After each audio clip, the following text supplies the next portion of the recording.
பிதாவாகிய தேவனையும் ஆண்டவராகிய இயேசுவையும் அறிகிற அறிவினாலே கிருபையும் சமாதானமும் உங்களுக்கு பெருகுவதாக. இன்றைய ஓய்வு நாளிலும் கர்த்தருடைய சன்னிதானத்தில் வந்து அமர்ந்திருந்து கர்த்தருடைய வார்த்தையை கேட்க இருக்கிற உங்களுக்கு இந்த செய்தியினுடைய ஆசீர்வாதம், இந்த செய்தியினுடைய சாரம் உங்களிலே இறங்கும்படி நான் விசுவாசிக்கிறேன். இந்த செய்தி ஆன்லைன் மூலமாய் கேட்க இருக்கிற தேவனுடைய பிள்ளைகளையும் நான் வாழ்த்துவதில் மகிழ்ச்சி அடைகிறேன். தேவனுடைய நாமம் மாத்திரம் மகிமைப்படுவதாக. இன்றைய செய்தியின் தலைப்பாக The spiritual maturity demands 3 levels of learning. ஆவிக்குரிய முதிர்ச்சிக்கு 3 நிலை கற்றல் தேவை. ரொம்ப முக்கியமான விஷயங்க. நீங்க கற்றுக்கொள்ள வேண்டிய விஷயம், தெரிந்து கொள்ள வேண்டிய விஷயம், அறிந்து கொள்ள வேண்டிய விஷயம், அடைந்து கொள்ள வேண்டிய விஷயம், அறிவிக்க வேண்டிய விஷயம் நிறைய. ஆகவே இந்த 3 விஷயத்தை நான் உங்களோடு கூட பகிர்ந்து கொள்ள விரும்புகிறேன். ஆண்டவர் இயேசு கிறிஸ்துவை ஏற்றுக்கொண்ட ஒவ்வொருவரும் ஆண்டவருக்குள்ளே, ஆன்மீகத்துக்குள்ளே, ஆவிக்குள்ளே வளரும். ஆன்மீகம் என்பது நம்ம உலக வாழ்க்கைக்கு மேம்பட்டது. ஆவிக்குரிய வாழ்க்கை என்பது அதை விட உயர்ந்தது. இன்னைக்கு உலகத்தில் பக்தி உள்ளவர்கள் இருக்கிறார்கள், பக்தி உள்ளவர்கள் அற்றுப்போகவில்லை. எந்த மதத்தை சார்ந்தவர்களும் அவர்களை சார்ந்த மத ரீதியிலே அவர்கள் தொழுது கொண்டு வருகிறார்கள். பக்தி என்பது இருக்கிறது. ஆனால் அதுதான் ஆன்மீகமான நிலை. சாதாரண மனுஷனாய் வாழ்வது, பக்தி உள்ள மனுஷனாய் வாழ்வது, அதை விட ஆவிக்குரிய மனிதனாய் வாழ்வதுதான் உன்னதமான நிலை. இப்போ ஆண்டவராகிய இயேசுவை ஏற்றுக்கொண்டு ஆன்மீகத்துக்குள்ள வரும். சபைக்குள்ள வரும் பொழுது அவன் ஆவிக்குரிய மனுஷனாய் மாறுகிறான். மாம்ச மனிதன் ஆத்தும மனிதனாய் ஆன்மீகத்துக்கு வரும்போது மாறுகிறான். இந்த ஆத்தும மனிதன் கடவுளுடைய வார்த்தையை கேட்டு கீழ்ப்படியும் போது ஆவிக்குரிய மனிதனாய் மாறுகிறான். Spiritual being. சரிங்களா? Physical being, soulish being and spiritual being 3 பிரிவா பிரிக்கலாம். மாம்ச மனிதர்கள், ஆன்மீக மனிதர்கள், ஆவிக்குரிய மனிதர்கள். 3 நிலை இருக்கிறது. இப்ப நம்ம ஆன்மீகத்திலிருந்து எங்க போயிட்டு இருக்கிறோம்? ஆவிக்குரிய உலகத்துல வாழ்ந்து கொண்டிருக்கிறோம், பிரயாசம் பண்ணி கொண்டிருக்கிறோம். பக்தி உள்ளவர்களுக்கு வேதம் இல்லை. நல்லா கவனிங்க. உலகத்துல நிறைய பேர் பக்தி இருக்குங்க, ஆனா என்ன இல்லை? வேதங்கள் இல்லை. ஆனால் எது இருக்கிறது? சடங்குகள் இருக்கிறது, சம்பிரதாயங்கள் இருக்கிறது, முரண்பாடாய் இருக்கிறது. நம்முடைய பரிசுத்த வேதம் ஒன்றுதான் சொல்லுது, பக்தியும் வேணும், தேவனுடைய சக்தியும் வேணும். பக்தியும் வேணும், தேவனுடைய கடவுளுடைய அந்த சக்தி ஆவியின் உலகத்தில் வந்தாதான், ஆவி மனிதனாய் மாறினாதான். நன்றாய் புரிந்து கொள்ளுங்கள். ஆன்மீக மனிதனாய் இருந்தா மாத்திரம் தேவனுடைய கடவுளுடைய சக்தியை அடைய முடியாது. 2ஆம் நிலைக்கு வருகிறான். ஆனா நல்லதுதான், ஆனா அதோட நின்னுறாங்க. நீங்க எதை எடுத்தாலும் ஆவியின் உலகத்துக்கு எந்த ஒரு இனமும் மதமும் சொல்லித்தர இயலவில்லை. ஏனென்றால் கடவுள் ஆவியாய் இருக்கிறார் என்பதை அறிந்து கொள்ளாததனால்தான் ஆன்மீக லெவல்லே நின்று விடுகிறது. நீங்க எந்த பயிற்சி எடுங்க, யோகா எடுங்க, ஆவி லெவலுக்கு போகாது, ஆன்மீக லெவலோட நின்றுடும். கருத்தை கவனிச்சீங்கன்னா தான் இதெல்லாம் விளங்கும். அதனாலதான் அதுல சில பேருக்கு உச்சியில போகும் பொழுது என்ன ஆகுதுன்னா, நிலை தடுமாறி, என்னுடைய சொந்த தாய் மாமாவே 1970-75 சொல்றேன், யோகாவிலே மிக உச்ச கட்டத்துக்கு போனார். கடைசியில மனநிலை பாதிக்கப்பட்டு மரித்தே போனார். காரணம் என்ன தெரியுமா? ஆன்மீக லெவல்லே நின்றுதான் பிரச்சனை. அது என்னவா மாற்றப்படணும்? ஆன்மீக லெவல்ல இருந்து ஆவிக்குரிய லெவல்ல மாற்றப்படணும். ஏன்னா கடவுள் ஆவியா இருக்கிறார், நமக்கும் ஆவி இருக்கிறது, மனசுக்குள்ள பரிசுத்த ஆவியானவர் ஆவியா இருக்கிறார். இதெல்லாம் ஒரே டிபார்ட்மெண்ட். அப்ப இது ஒன்றோட ஒன்று என்ன செய்ய முடியும்? இணைய முடியும். இதை சார்ந்துதான் நம்மளோட கூட பேச விரும்ப கவனித்துக் கொள்ளும். கொலோசையர் 1ஆம் அதிகாரம் 28ஆம் வசனத்தை இந்த செய்திக்கு தொடர்புடையதாக எடுத்துக் கொள்கிறேன். எந்த மனுஷனையும் கிறிஸ்து இயேசுவுக்குள் தேறினவனாக நிறுத்தும்படிக்கு அவரையே நாங்கள் அறிவித்து, எந்த மனுஷனுக்கும் புத்தி சொல்லி, எந்த மனுஷனுக்கும் எல்லா ஞானத்தோடும் உபதேசம் பண்ணுகிறோம். இந்த வசனத்தை வீட்டுல போய் நல்லா ஒரு தடவைக்கு 10 தடவை நிதானமா படிச்சு பாருங்களேன். என்ன வித்தியாசமா இருக்கு தெரியுங்களா? எந்த மனுஷனையும், யாரா இருந்தாலும், படித்தவனாய் இருந்தாலும் படியாதவனாய் இருந்தாலும், ஏழையா இருந்தாலும் பணக்காரனாய் இருந்தாலும், உயர்ந்தவனாய் இருந்தாலும் தாழ்ந்தவனாய் இருந்தாலும், யாரா இருந்தாலும் எனக்கு பிரச்சனை இல்லைங்க. அவங்களை என்ன பண்ண போறோம்? எந்த மனுஷனையும் கிறிஸ்து இயேசுவுக்குள் தேறினவனாக, முதிர்ச்சி உள்ளவனாக, ஆண்டவருக்குள், கிறிஸ்துவுக்குள்ளே, கடவுளுக்குள்ளே, கடவுளுக்கு வெளியில இல்லைங்க. இப்ப கல்யாணத்துக்கு போறோம்னா கல்யாணம் ஹால் இருக்கு, அதுக்குள்ள போறது ஒரு அனுபவம். உள்ள போனா இப்பெல்லாம் ஃபுல்லா ஏசி ஃபுல்லாவே இருக்கு. வெளியில இருந்தா வேற ஒரு விஷய நிலை, வேற ஒரு சூழ்நிலை. உள்ள போனா அங்க இருக்கிற சூழ்நிலை வேற. இப்போ நாம என்ன பண்ணி கொண்டிருக்கிறோங்கிறத கவனிங்க. கடவுளுக்குள்ளேங்கிற வார்த்தையை நான் மையப்படுத்த விரும்புகிறேன். கடவுளோடு மாத்திரம் இல்ல, கடவுளை சார்ந்து இல்ல, கடவுள் பக்கத்துல இல்ல, உள்ளே. மாப்பிள்ளை பொண்ணு எங்க இருப்பாங்க? கல்யாண அரண்குள்ளே இருப்பாங்க. அங்க உள்ள போனாதான் என்ன பண்ண முடியும்? பார்க்க முடியும். வெளியிலே இருந்தா அதனுடைய சூழ்நிலை வேற. நல்லா கவனிங்க. கடவுளுக்குள்ள வராம தான் இன்னைக்கு நிறைய பேர் என்ன பண்றாங்க? நல்லா இருக்காங்க அப்படின்னு பார்த்துட்டு எங்க போயிருவாங்கன்னா சாப்பாட்டு அறைக்கு உள்ள போய் உட்கார்ந்துருவாங்க. அங்க உள்ள வர்றாங்களோ இல்லையோ, மொய் கொடுக்கறாங்களோ இல்லையோ, ஆனா எதுக்குள்ள போயிடுவாங்க? ஆமா, நல்லா கவனிங்க. கடவுளுக்குள்ளே தான் தேர முடியும். கடவுளை விட்டு வெளியே நின்னீங்கன்னா தேஞ்சு போயிடும்.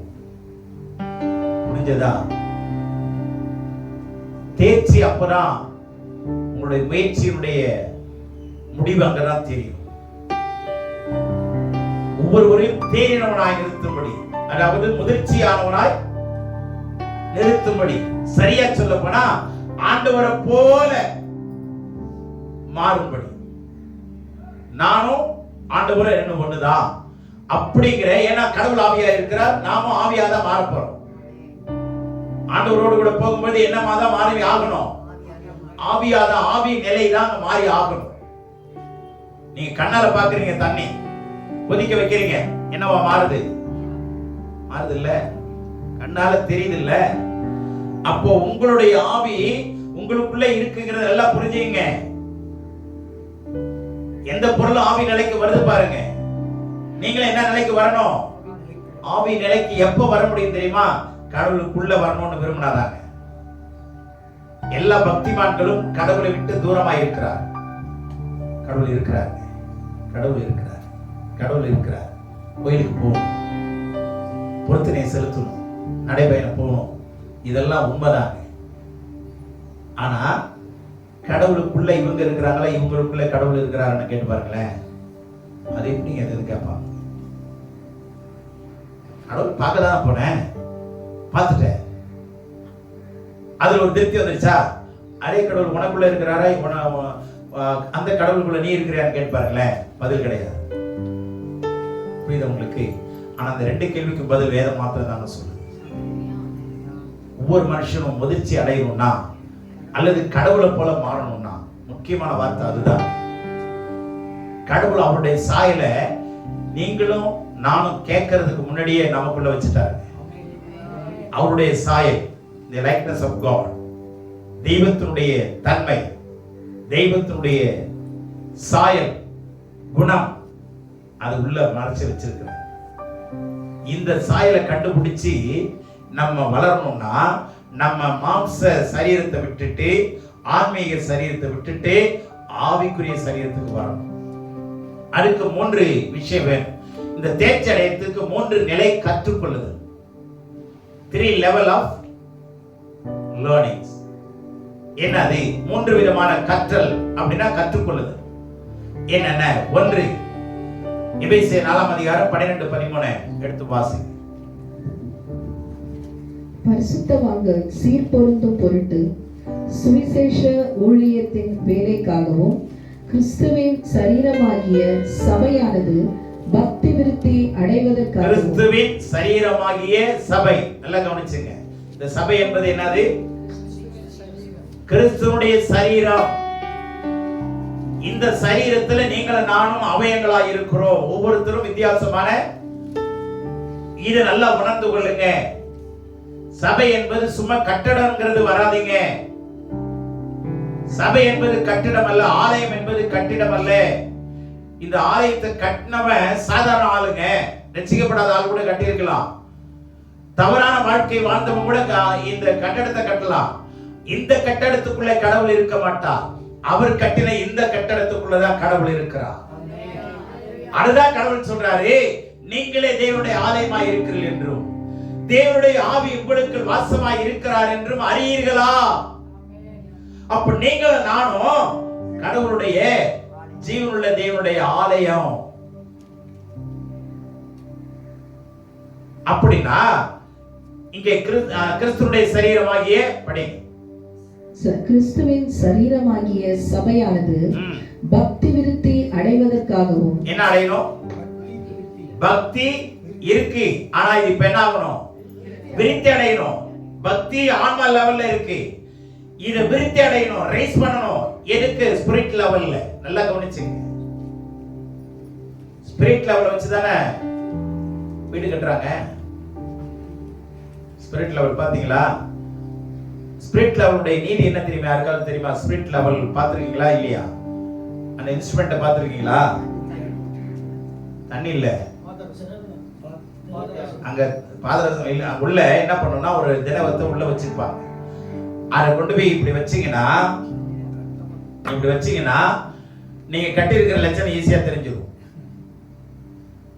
நீங்க அந்த சாஞ்சி இருந்ததுன்னா கண்டிப்பா இது இந்த லெவல் உங்களுக்கு சொல்லி கொடுக்கும். நல்லா கவனிங்க. ஸ்பிரிட் லெவல் ரொம்ப முக்கியம். பெர்ஃபெக்ட்டா இருக்கா? வெர்டிகலா இருக்கா? ஹரிசான்டலா இருக்கா? தெளிவா கண்டுபிடிச்சிடும்.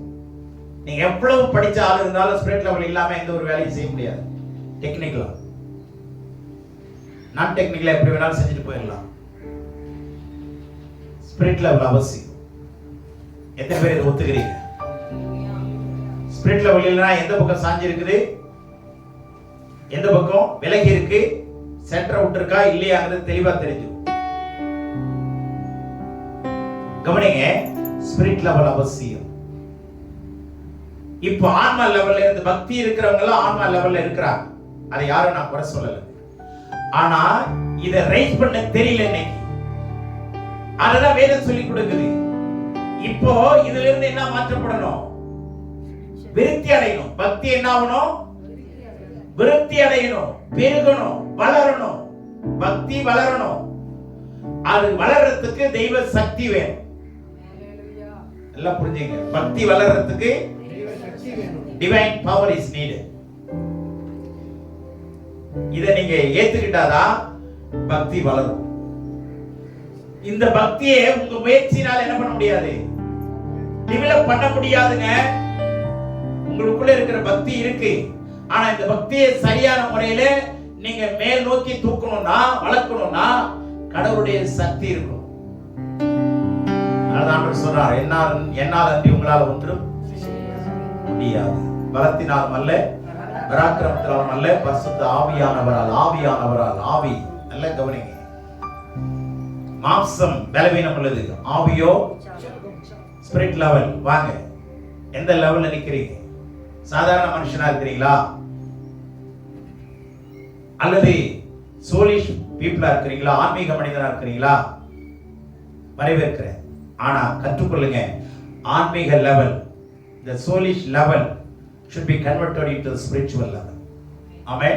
Should be raised up to the level of spirit. Amen. ஆவியின் நிலைமைக்கு கொண்டு வரதுதான் வேதம் சொல்லுது. பக்தி விருத்தி அடையவும்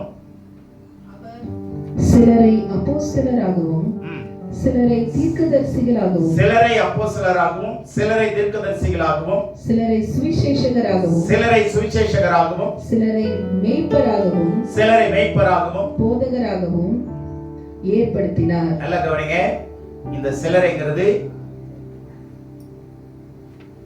4 இடத்துல தாங்க வருது. ஆனா 5 பேரை சொல்லுது.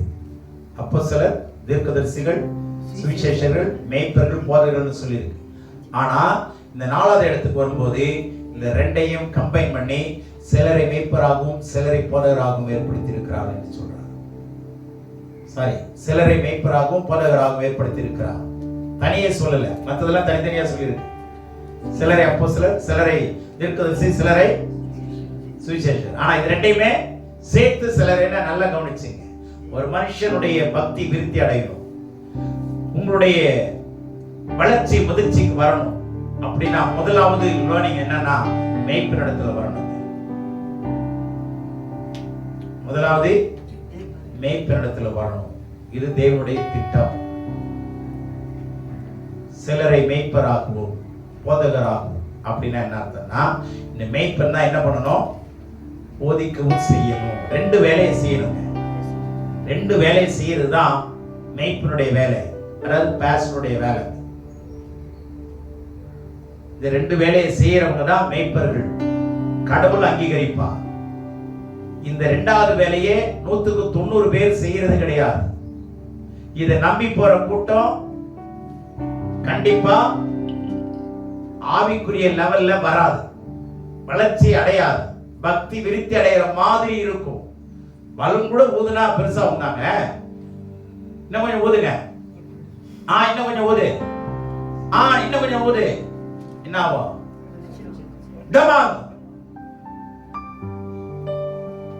புரிஞ்சுங்க. வெளுத்ததெல்லாம் பாலுன்னு நினைச்சா நம்ம தாங்க மதியினர்களாய் மாறிடுவோம். நல்ல கவனிங்க, வேதம் நமக்கு எச்சரிப்பை கொடுத்து கொண்டே இருக்கு. உங்களுடைய பக்தி விருத்தி அடையும். நீங்க வந்திருக்கிற எல்லாருக்கும் பக்தி இருக்குங்க, அது கடவுள் கொடுத்த ஒரு வரம்னு கூட சொல்லலாம், பிரசாதம். ரொம்ப நல்லதுங்க. ஆனா அந்த பக்தியை கொஞ்சம் விருத்தி அடைய பண்றதுக்கு உங்க நேரத்தை கொடுங்க. இதுக்கு நீங்க என்ன செய்யணும் தெரியுமா? சில கிரயங்களை செலுத்திதான், விலை கிரயத்தை செலுத்திதான் ஆகணும். இல்லைன்னா வளராது, இல்லைன்னா வீங்கும். வளராது. வளர்றது பார்த்து சிலது வீங்குது பார்த்து வளருதுன்னு சொல்லலாமா? ஓகே, கை பெருசா வீங்குது, வீங்குது, நேத்தோட இன்னைக்கு வீங்குது. இது ரொம்ப ஆரோக்கியமா? சொல்லுங்க. இதுதான் இன்னைக்கு நடந்துட்டு இருக்கு. சபை பெருசாவது, ஓகே, வீங்குது. தயவுசெய்து நல்லா கவனிங்க. சட்டப்படி கடவுள் அங்கீகரிக்கிற விஷயம் என்னன்னா, முதலாவது எந்த ஒரு மனுஷனும் ஆலயத்துக்குள்ள வந்து யாரால்? மேய்ப்பனால். 3 விஷயங்க எழுதி கொள்ளுங்க. போஷிக்கப்பட வேண்டும், 2வது போதிக்கப்பட வேண்டும், 3வது பயிற்சிக்கப்பட வேண்டும். போஷிக்கப்பட வேண்டும், 2வது போதிக்கப்பட வேண்டும். முதலாவது போஷித்தல், 2வது போதித்தல், 3வது பயிற்சி அளித்தல். இது 3 விஷயமும் ஒரு இடத்துல இருந்தாதான் அந்த மனுஷன் தேர்ச்சி அடைய முடியும். நன்றாய் கவனித்துக் கொள்ளு. மேய்ப்பனிடத்துல வரணும், போதிக்க போதிக்கிறவன் இடத்துல வரணும், பயிற்சியாளர் இடத்துல வரணும். இது மூன்று நிலையில நீங்க கற்றுக்கொள்ளணும். லேர்னிங் ப்ராசஸ் ரொம்ப முக்கியம். லேர்னிங் ப்ராசஸ் ரொம்ப முக்கியம். அதுல 4 ப்ராசஸ் இருக்கு. டெக்னிக்கலா நீங்க போய் படிச்சீங்கன்னா இந்த சேஃப்டி ஆபீசர்ஸ்க்கு எல்லாம் நல்லா தெரியும். டேஞ்சர் ஜோன், லேர்னிங் ஜோன், அதாவது comfort zone, danger zone, learning zone and successful zone. 4 zone இருக்கு. இதெல்லாம் படிக்கணும். தேவனுடைய பிள்ளைகளே, நாம எந்த ஜோன்ல இருக்கிறோம்? ஆன்மீக ரீதியா ஆன்மீக வாழ்க்கையில் இருந்து கொண்டிருக்கிறோமா? என்ன கடவுள் ஆத்மாவா இல்லை, ஆவியா இருக்கிறார். அப்ப ஆவியா இருக்கிற கடவுள்கிட்ட நாம ஆவியா மாற்றப்படணும். ஆண்டவர் மாற மாட்டார். He is unchanging God. அவரை மாற்ற முடியாது. அவர் நேற்று வேண்டும் என்றும் மாறாது. அப்ப யார் தான் மாறணும்? நம்ம தான் மாறணும். அப்போ 3 விதமான கற்றுக்கொள்ளுதல் அறிந்து கொள்ளணும். முதலாவது மேய்ப்பன் இடத்துல அறிந்து கொள்ளணும், படிக்கணும், கற்றுக்கொள்ளணும். மேய்ப்பன் என்ன பண்ணணும்? ஜனங்களை, ஆடுகளை போஷிக்கணுங்க, போஷாப்பு கொடுக்கணும். ஆடுகளுடைய நிலை அறிந்து, ஆடுகளுடைய முகம் அறிந்து, அவங்களுக்கு போஷாப்பு கொடுக்க வேண்டிய கடமை மேய்ப்பனுடையது. மேய்க்க வேண்டிய கடமை மேய்ப்பனுடையது. கடைசி வரைக்கும் மேய்ப்பனுடைய இருக்கக்கூடாது. உங்களுக்கு தாய் பால் கொடுத்து வளர்த்தாலும் அதே தாய் குறிப்பிட்ட காலத்துக்குள்ளே பாலை நிறுத்திடுவாங்க. நிறுத்திதான் ஆகணுமா? இல்ல அப்படியே 10 வயசு 15 வயசு 20 வயசு வரைக்கும் அப்படியே குடிச்சிட்டே இருக்கலாமா? குடுக்கிறவங்களுக்கும் கேவலம், குடிக்கிறவனுக்கும் கேவலம். அப்போ ஒரு காலகட்டங்கள் இருக்கு, ஒவ்வொன்றுக்கும் ஒரு வரைமுறை இருக்கு. அதே தாய் தான் நிறுத்திடுறாங்க. டேய் இனிமே சாப்பிடு சொல்றாங்க, கற்றுக் கொடுக்கிறாங்க. அப்போ மேய்ப்பன் என்ன செய்யணும்? மேய்க்கணும். அப்ப மேய்ப்பன் கையில 23ஆம் சங்கீதத்துல 2 இருக்குன்னு வேதம் சொல்லுது. மேய்ப்பனுடைய கையில கோல் ஒண்ணு, தடி ஒண்ணு.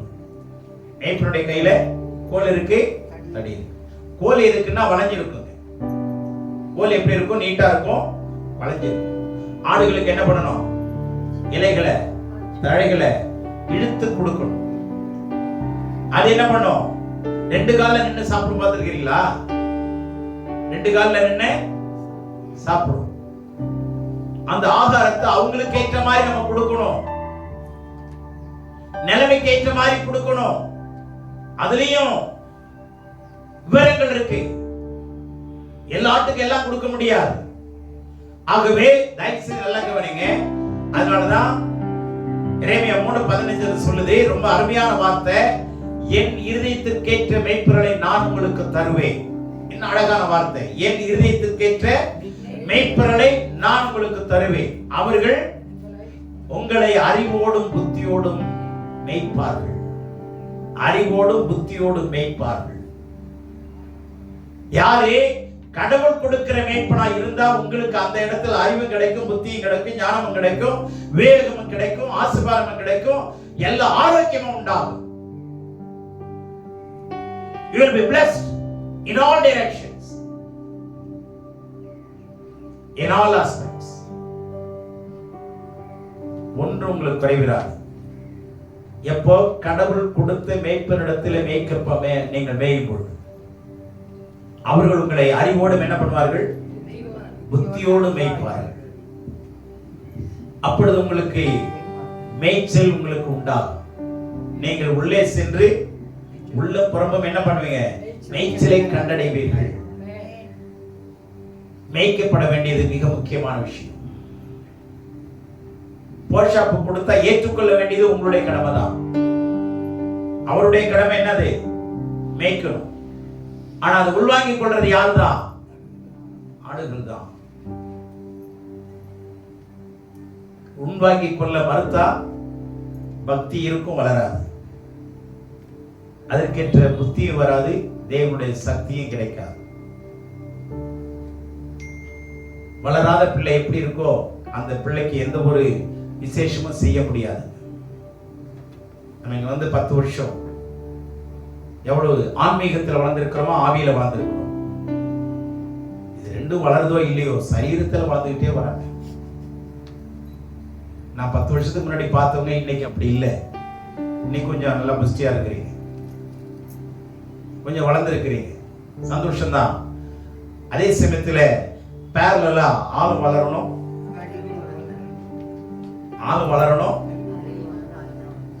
அறிவும் வளரணும். ஆனா கொஞ்சம் நெஞ்சுக்கு கீழே பார்த்தா வயிறு தாங்க வளருது. நெஞ்சுக்கு கீழே பார்த்தா வயிறு வளருது. என்ன பிரயோஜனம்? ஸ்தோத்திரம். நல்ல வெளிப்பாடு, ஸ்தோத்திரம். நல்ல கவனிங்க.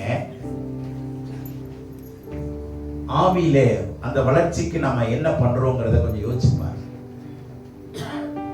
வளர்ந்துருக்கிறோமாங்கிறத நீங்களே கொஞ்சம் போய் நின்னுட்டு, கண்ணாடிக்கு முன்னாடி நின்னுட்டு நீங்களே என்ன பண்ணுங்க, என்ன வேண்டாலும் பண்ணி பாராட்டுறதுனா பாராட்டி.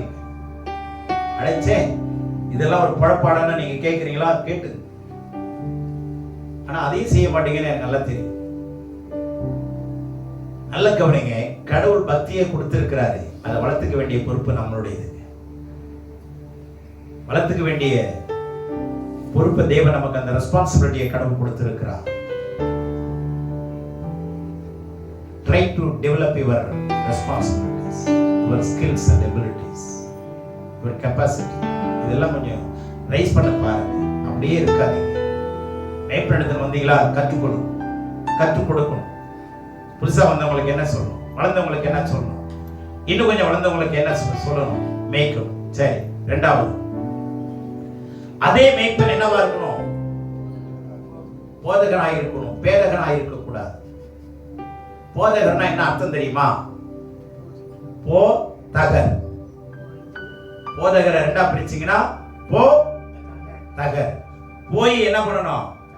தகர்க்கணும். எதை தகர்க்கணும்? ஆளை இல்ல,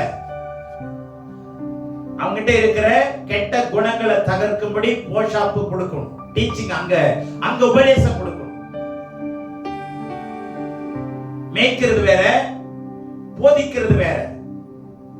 மேய்க்கிறதுனா மொத்தமா விட்டு மேய்ங்க, மொத்தமா விட்டுட்டு சாப்பிடுங்கன்னு சொல்றதா.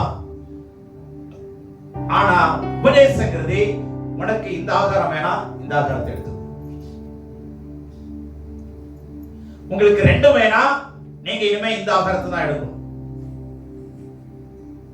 புரியுதா சொல்றது? ஏன்னா உங்க சரீரத்தை ஏத்துக்காது, உங்க உடம்பை ஏத்துக்காது. இதை மாத்தீங்க. அப்ப உபதேசத்தை ஏற்றுக்கொண்டாதான் ஆரோக்கியம் உண்டாகும். எதுல? உங்க ஆத்துமாவில். இப்ப நான் சொல்றது எல்லாம் ஆத்துமாவுக்குரிய விஷயம். இப்ப நல்லா கவனிங்க. ஆத்துமா பயிற்சிக்கப்பட வேண்டும். சரீரத்தை பத்தி நான் பேசல. இப்போ மேய்ப்பன் ஆத்துமாவுக்குரிய வசனத்தை கொடுக்கணும், போஷாப்பை கொடுக்கணும், ஆகாரத்தை கொடுக்கணும். இது பொதுவான ஒன்று. ஆனா உபதேசம் என்பது பொதுவானது அல்ல. அது குறிப்பிட்ட நபருக்கு, குறிப்பிட்ட மக்களுக்கு அவர்கள் எப்படி இருக்கிறார்கள் என்பதை உணர்ந்து, அவருடைய முகம் அறிந்து,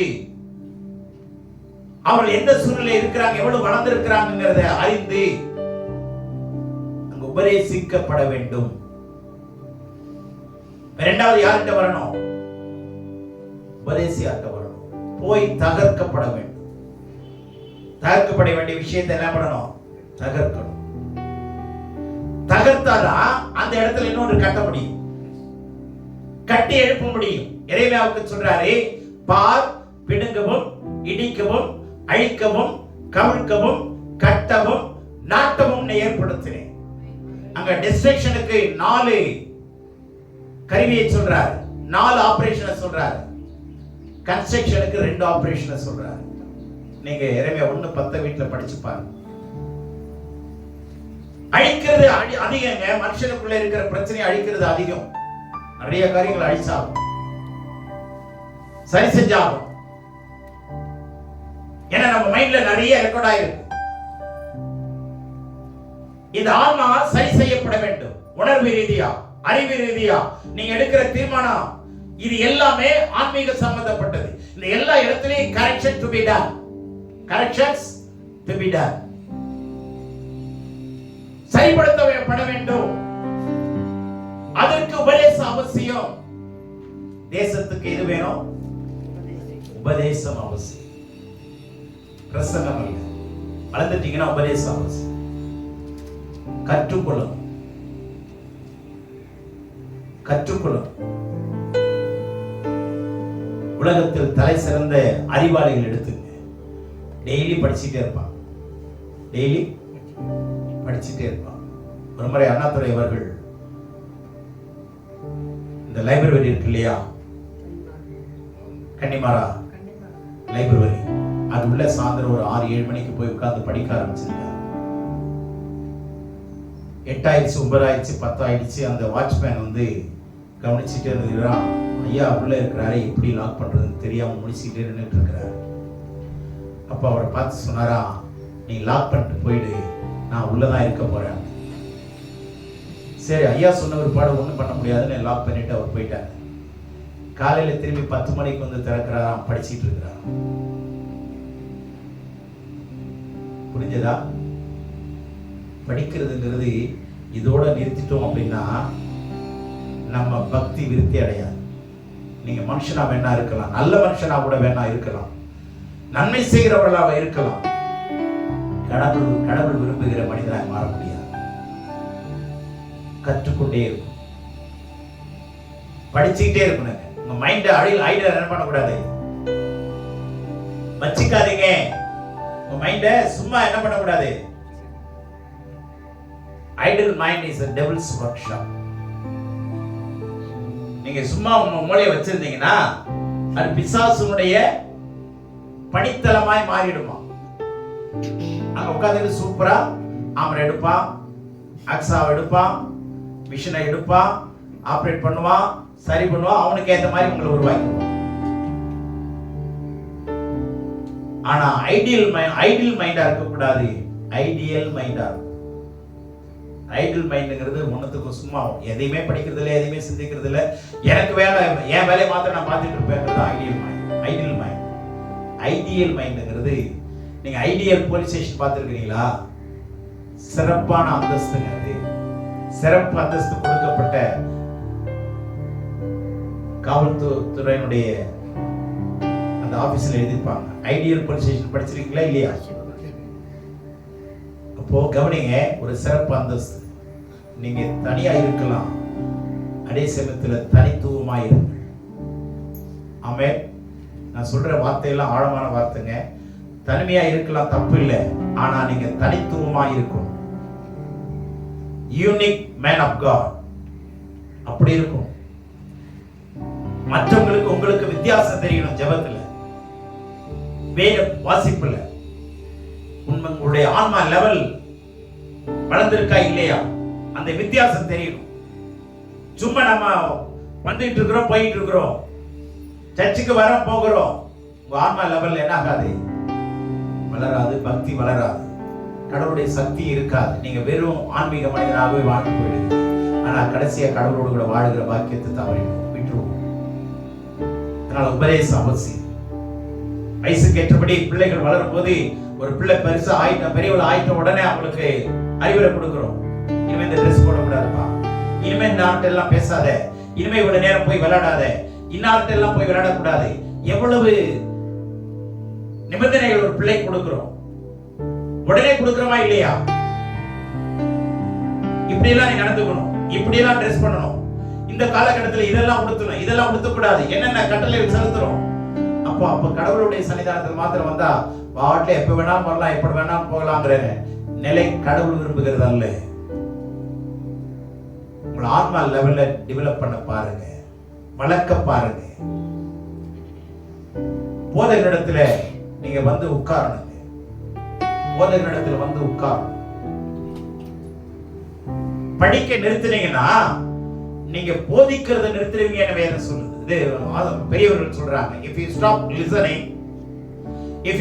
listening, he will teach listening. Sorry, he will stop teaching. If you stop listening, he will stop teaching. நீங்க கவனிக்கிறதை கற்றுக்கொள்றதை நிறுத்துனீங்கன்னா நீங்க போதிக்கிறதை நிறுத்துவீங்கன்னு அர்த்தம். அப்ப காலமெல்லாம் என்ன செய்யணும்? ஒரு தேவ மனுஷன் கற்றுக்கொள்ளணும்.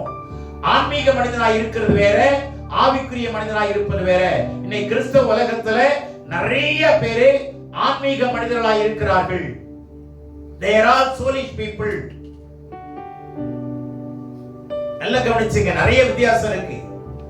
ஆன்மீக மனிதன் ஒரு நாளும் ஆண்டவரை சென்றடைய முடியாது. தேவன் விரும்புகிற மனிதனாய் மாற முடியாது. தேவனுடைய சாயலை சுதந்திரித்துக் கொள்ள முடியாது. தேவனுடைய சாயலை கிறிஸ்தவர்களாய் இருக்கலாம், கிறிஸ்துவை உடையவர்களாய் இருக்க முடியாது. கிறிஸ்துவ போருக்குள்ள இருக்கலாம், சபைக்குள்ள வரலாம், ஆனா சபையில தேவனுடைய அங்கமாய் இருக்க முடியாது. ஆகவே you should come under the pastor first. மேய்ப்பனுக்கு கீழே வந்தாகும். இரண்டாவது, போதிக்கிறவனிடத்தில் வரணும். அந்த போதிக்கிறவன் யாருன்னா மேய்ப்பன் தான் போதிக்கிறவனா இருக்கும். அதுதான் வேற கட்டாயமா சொல்லுது, கட்டாயமா சொல்லுது. A pastor must be a teacher, whereas the teacher may not be a pastor. நல்லா கவனித்துக் கொள்ளுங்க, மேய்ப்பன் கண்டிப்பா போதகனாய் இருந்து ஆகணும். ஆனா ஒரு மேய்ப்பனாய், ஒரு போதகனாய் அழைக்கப்பட்டிருந்தா மேய்ப்பனாய் இருக்க வேண்டிய அவசியம் இல்லை. நான் டீச்சரா அழைக்கப்பட்டிருக்கிறேன், அவ்வளவுதான், டீச்சிங் வேலையை பார்த்துட்டே போயிருக்கலாம். ஆனா பாஸ்டர் அழைச்சா கண்டிப்பா அவன் என்ன செய்யணும்? போதிக்கணும். இந்த நாள் ஒரு 1000 பேர் சபை உள்ள ஒரு மக்கள் உள்ள ஒரு சபை, ஒரு ஊழியக்காரர் பார்த்து கேட்டேன், தம்பி நீங்க சபையில டீச்சிங் இருக்கான்னு கேட்டேன். அவர் சொன்ன பதில் என்ன தெரியுமா? அதை நிறுத்தி 2 வருஷம் ஆகுதுன்னா அப்படின்னாரு. நல்லா கவனிங்க, போதிக்கிற ஊழியத்தை நிறுத்தி 2 வருஷம் ஆகுது. ஸ்கூல்ல டீச்சிங்கை நிறுத்தி 2 வருஷம் ஆகுது. அதுக்கு பேர் ஸ்கூலா? இந்த ஸ்கூல்ல நான் மேத்தமேட்டிக்ஸ் மாத்திரம் சொல்லி தர மாட்டேங்க, மற்ற எல்லா சப்ஜெக்டும் சொல்லி தருவேன்னா அந்த ஸ்கூல்ல சேர்ப்பாங்களா? நல்லா கவனிங்க, எல்லா ஞானத்தோடும், எல்லா அறிவோடும், புத்தியோடும் நாங்கள் உபதேசம் பண்ணுகிறோம். இந்த குலசர் 1:28 என்ன அழகா இருக்கு, with all wisdom, in all wisdom. அங்க கவனிங்க, எல்லா ஞானத்தோடும் உபதேசம் பண்ணுகிறோம். all kinds of knowledge and wisdom. இது ரொம்ப முக்கியம். எந்த மனுஷனையும் கிறிஸ்து இயேசுவுக்குள், கடவுளோடு இல்ல, கடவுளை சார்ந்த இல்ல, கடவுளுக்குள்ளே. அப்படின்னா அவருக்குள்ளே போறதுன்னா என்ன அர்த்தம்னா வேதத்துக்குள்ளே போறது, வேதத்தை ஆராய்ச்சி உள்ள போறது. கடவுளுக்குள்ளே போகிற அனுபவம் வேற, கடவுளோடு வாழுகிற அனுபவம் வேற. இன்னைக்கு நிறைய ஊழியர்களும் நிறைய விசுவாசிகளும் கடவுளோடு சேர்ந்து இருக்கிறார்கள், ஆனால் கடவுளுக்குள்ளே இல்லை. அவர் என்ன சொல்லுவாங்க தெரியுமா? கடவுள் எனக்குள்ள இருக்கிறார். கடவுள் எனக்குள்ள இருக்கிறார். இப்போ ஒரு ஊழியக்காரர் சொல்றாரு யூடியூப்ல, என்ன சொல்றாருன்னா, நான் இயேசுநாதரை மயக்கி வச்சிருக்கிறேன், அவர் நான் சொன்னதெல்லாம் கேட்பார். என்னங்க ஆளு, மந்திரவதியா பண்றாரு. இவர் மந்திரவாதியா இருக்க வேண்டிய ஆளு எங்க நிக்கிறார் பாருங்க. என்ன தைரியமா சொல்றாரு, இயேசுநாதரை மயக்கி வச்சிருக்கிறார், இவர் சொல்றதெல்லாம் அவர் கேட்பார்னு வேற டிக்ளேர் பண்றாரு. அப்ப இந்த அளவுக்கு கிறிஸ்தவம் எந்த அளவுக்கு தாழ்ந்து போய் கொண்டிருக்கிறது. காரணம் என்ன? they don't have the right understanding regarding the word of God. தேவனுடைய வசனத்தை குறித்த சரியான அறிவு இருந்தாதான் தேவனுக்குள்ள போக முடியும். கடவுள் ஒருத்தர் இருக்கிறாரு. பொதுவான அறிவு நம்மை வளர்ச்சிக்கு முதிர்ச்சிக்கு கொண்டு போகாது. இந்த வசனத்தினுடைய கீ வேர்ட் என்னன்னா, எந்த மனுஷனையும் தேர்ச்சி உள்ளவனாய் நிறுத்தும்படிக்கு, தேறினவனாய், முதிர்ச்சி உள்ளவனாய், அல்லது கிறிஸ்துவினுடைய சாயலுக்கு ஒப்பாக நான் நிறுத்தும்படிக்கு அவரையே நாங்கள் அறிவித்து. இரண்டாவது முக்கியமான பாயிண்ட் சொல்றேன், கவனிங்க. இரண்டாவது போதிக்கப்பட வேண்டும் சொன்னேன். அப்ப போதிக்கப்பட வேண்டிய இடத்துல எப்படி அறிவிக்கணும்னா அவரையே அறிவிக்கணும். போஷிக்க வேண்டிய இடத்துல அவர் சொன்னதை அறிவிக்கணும். 2 வித்தியாசத்தை சொல்றேன், கவனிங்க.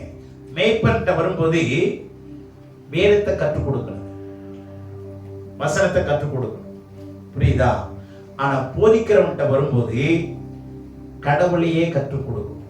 ரெண்டு வித்தியாசம் இருக்கு. இப்போ ஒரு டீச்சர்கிட்ட போங்களேன், என்ன சொல்லுவாங்கன்னா ஒரு சிஸ்டம் ஆஃப் டீச்சிங் இருக்கும், இருக்குமா இல்லையா? இத்தனை பாடங்கள் கரிக்குலம் வச்சிருப்பாங்க, பாடத்திட்டங்கள், இத்தனை பாடங்கள் நாங்க நடத்துவோம் அப்படின்னு ஒரு பாடத்திட்டம் வச்சிருப்பாங்க. அந்த சிஸ்டத்தின்படி தான் என்ன பண்ணுவாங்க டீச்சர்ஸ் எல்லாம் சொல்லி தருகிறது வழக்கமான ஒன்று, சரிதான்.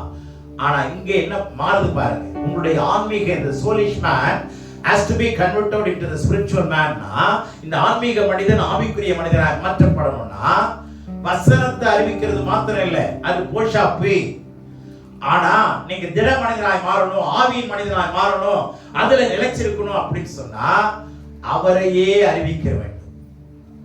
இப்ப டீச்சர்ஸ் எல்லாம் பாடங்களை சொல்லி தருவாங்க, சரிங்களா? ஆனா இவர் என்ன சொல்றாரு, நான் பாடங்களை சொல்லி தரது இல்ல, பாடங்களை கொடுத்தவரை சொல்லி தரப்பாரு. எத்தனை பேர் புரியுது? அவரையே அறிவித்து, அவர் சொன்னதே இல்லை. அவர் சொன்ன சுவிசேஷத்தெல்லாம் யாருக்கு சொல்லணும்? முதல்ல வந்தவங்களுக்கு, சரிங்களா? விசுவாசிகள். அவங்களை வளர்க்கணும்னா டீச்சிங் வரணும். டீச்சிங் வரும்போது இப்ப என்ன பண்ணணும்? பாடத்தை விட்டுட்டு என்ன பண்ணணும்? அவரையே அறிவிக்கணும். இது மிகப்பெரிய ஆழமான வார்த்தைங்க. என்ன அழகான வார்த்தை! ஏன் சொன்னா நல்ல கவனிங்க. இயேசுநாதர் என்ன சொல்றாருன்னா, அப்போஸ்தலர் 1:3 ஒரு வார்த்தை இருக்குங்க. என்ன தெரியுங்களா? அவர் அந்த சுவிசேஷத்துல எல்லாம் என்ன நடக்கும்?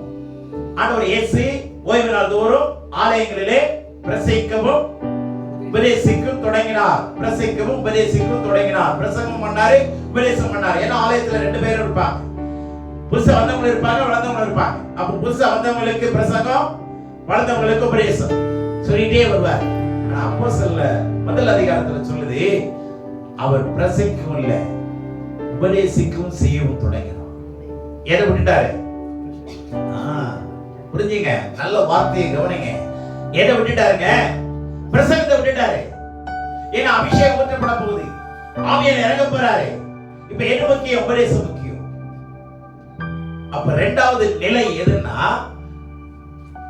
போதிக்கப்பட வேண்டும். முதல்ல போஷிக்கப்பட வேண்டும், இரண்டாவது சபையில விசுவாசிங்க இன்னைக்கு போதிக்கப்படுறதுக்கு வரதில்லை. மொத்தமா போஷாப்புக்கு வந்துடுறாங்க, மொத்தமா பிரசங்கத்துக்கு வந்துடுறாங்க. அதனாலதான் வயிறு வளருது, ஆத்மா வளர்றது இல்லை. நல்லா புரிஞ்சுங்க. ஆத்மாவுக்குள்ள என்ன நடக்கும்னா, அந்த போதனை போனாதான் உள்ள இருக்கிற வேதனை எல்லாம் தூக்கி எறியும். உள்ள இருக்கிற வேதனையை நீக்கினாதான் நீங்க சாதனையா மாற முடியும். ஆமென். ஆவிக்குரிய மனிதனாய் மாற முடியும். இந்த ரெண்டு மனிதனை நல்லா கவனிச்சுங்க. மூன்று விதமான மனிதனை சொல்றேன்: மாம்சீக மனிதன், ஆத்மா மனிதன், ஆவிக்குரிய மனிதன். நீங்க எந்த மனிதனாய் இருக்கிறோம் என்பதை நீங்களே மெஷர் பண்ணி பாருங்க. வசனம் சொல்லுகிறது, எவர்கள் தேவனுடைய ஆவியால் நடத்தப்படுகிறார்களோ, எவர்கள் தேவனுடைய ஆவியானவரால் நடத்தப்படுகிறார்களோ அவர்கள் தேவனுடைய புத்திரராய் இருக்கிறார்கள். As many as led by the Spirit of God, they are the children of God. யார் தேவனுடைய புத்திரர்கள்? ஆவியானவரால் நடத்தப்படும். அப்ப ஆவியானவரால் நடத்தப்படணும், நீ ஆவி மனிதனாக மாறணும். ஆவி மனிதனாக வந்தாதான் கம்யூனிகேஷன் என்ன ஆகும்? அண்டர்ஸ்டாண்டபிளா இருக்கும். அவர் சொல்றதை அவங்களால புரிஞ்சுக்க முடியும், இல்லைன்னா புரிஞ்சுக்க முடியாது. நம்ம ஆன்மீக மனிதனாக இருந்து ஆவியானவர் பேசும் பொழுது உங்களால கிரகிக்க முடியாது, கிராஸ் பண்ண முடியாது. நல்லா புரிந்து கொள்ளு. நம்ம சாதாரண மனிதராக இருந்துட்டோம், அல்லது பாவியா இருந்தோம், கடவுளுக்குள்ள வந்துட்டோம், போஷிக்கப்பட்டு கொண்டிருக்கிறோம், நல்லது. ஆனா போதிக்கப்பட வேண்டும். இரண்டாவது நேரம் இல்ல, ரொம்ப நேரம் இல்ல, இதை பற்றி இன்னும் கொஞ்சம் அடுத்தபடியா போயிடுறேன். இப்ப கவனிங்க, இதுக்கு மூன்றாவது மிக முக்கியமான விஷயம் என்ன அப்படின்னா, கொலோசையர் 2ஆம் அதிகாரம் 1ஆம் வசனம் பாருங்க. கொலோசையர் 2ஆம் அதிகாரம் 2ஆம் வசனம். அவர்களுடைய இருதயங்கள் 1ஆம் வசனம் உங்களுக்காகவும் லவோதிகேயாவில் இருக்கிறவர்களுக்காகவும் சரீரத்தில் என் முகத்தை காணாதிருக்கிற மற்றெல்லாருக்காகவும் மிகுந்த போராட்டம் எனக்கு உண்டென்று நீங்கள் அறிய விரும்புகிறேன். கவனிங்க, இந்த வசனங்கள் எல்லாம் கிரீக் வேர்ட்ல நான் போய் பார்த்து தேடி கண்டுபிடிக்கிறேன். இந்த மிகுந்த போராட்டம்ங்கிற வார்த்தை இருக்கு பாத்தீங்களா, ஸ்ட்ரைவிங், ஆங்கிலத்துல ஸ்ட்ரைவிங்னு சொல்லுவாங்க. இந்த வார்த்தை ரெண்டு வார்த்தை பவுல் அங்க சொல்றாரு. என்னன்னா கான்ஃப்ளிக்ட்ங்கிற வார்த்தையும் ஸ்ட்ரைவிங்கிற வார்த்தையும் இங்க இந்த வசனத்துல பயன்படுத்தப்பட்டிருக்கு. ஸ்ட்ரைவிங்னா போராடுறது, சரிங்களா? இந்த ரெண்டு வார்த்தையுமே எதுக்கு பயன்படுத்துவாங்கன்னா ஸ்போர்ட்ஸ்ல பயன்படுத்துவாங்க, அத்லெட்ல பயன்படுத்துவாங்க. ரெண்டு வார்த்தை. ஏன் இந்த வார்த்தையை நான் கொண்டு வரேன் அப்படின்னா, இந்த அத்லெட் அப்படின்னு வரும்போது அல்லது பயிற்சி வரும்பொழுது என்ன அர்த்தம்னா, மூணாவது நான் என்ன சொல்ல போறேன்னா பயிற்சியாளர்கிட்ட வரணும். இந்த ரெண்டு வார்த்தையும் பயிற்சியாளருக்குரிய வார்த்தைங்க. இது கிரீக்ல தெளிவா இருக்கு, பயிற்சியாளருக்குரிய வார்த்தை. இந்த ரெண்டு வார்த்தையும் யார் தான் பயன்படுத்துவாங்க? பயிற்சியாளர் பயன்படுத்துவாங்க. இப்போ பாஸ்டர்ட்ட வந்துட்டீங்க, ரெண்டாவது எதுக்கிட்ட வரணும்? போதகர்கிட்ட வரணும். சரியா? பைபிள் ஸ்டடி, பைபிள் காலேஜ் அறிந்து கொள்ளணும், படிக்கணும். அடுத்தது என்ன பண்ணணும்? பயிற்சியாளர்கிட்ட வரணும். இந்த பயிற்சியாளர்கிட்ட வரலன்னா நீங்க வித்தியாசமான ஆளா, ஒரு யூனிக்கான ஒரு பர்சனாலிட்டி உங்களுக்கு வராது. எல்லாரும் படிப்பாங்க, பிளஸ் 2 படிப்பாங்க. ஆனா ஒரு பையன் மாத்திரம் ஸ்டேட் ஃபர்ஸ்ட். எதுல? ஃபுட்பால்ல, கிரிக்கெட்ல, த்ரோ பால்ல, செஸ்ல. யார முதல்ல வேலைக்கு எடுப்பாங்க? யார ஒரு வித்தியாசப்படுத்தி காப்பிப்பாங்க அந்த ஸ்கூல்ல? Extra curricular activities. படிக்கவும் படிக்கிறான், பயிற்சியும் எடுத்துக்கிறான். இப்ப நாம என்ன பண்ணணும்? போஷிக்கப்படணும், போதிக்கப்படணும், மூணாவது பயிற்சிக்கப்படணும். ட்ரெயினர்ட்ட வரணுங்க, ட்ரெயினர்ட்ட வரணும். இப்ப எங்களை ஒரு கொஞ்சம் பேரை திருச்சிக்கு எங்களை கொண்டு போய் ஒரு ட்ரைனிங் கொடுத்தாங்க. அந்த ட்ரைனிங் பேர் என்னன்னு கேட்டேன். அந்த அவங்க சொன்னாங்க ட்ரெயினர்ஸ் ட்ரைனிங்னு சொன்னாங்க. பயிற்சியாளரை உருவாக்குகிற ஒரு ட்ரைனிங். இப்போ எங்களுக்கு பயிற்சிக்கு ஒரு ட்ரைனிங் கொடுத்தாங்க. அப்ப நாங்க ஒரு ட்ரெயினர்ங்கிற ஒரு பட்டத்தையும் கொடுத்தாங்க. ஏன் சொல்றேன்னா, பயிற்சியாளர்கிட்ட நீங்க வரலன்னா உங்களுடைய வளர்ச்சி தேர்ச்சி அடையாது. உங்களுடைய வளர்ச்சி தேர்ச்சி அடையாது. அப்போ 3 நிலைக்கு வரணுங்க.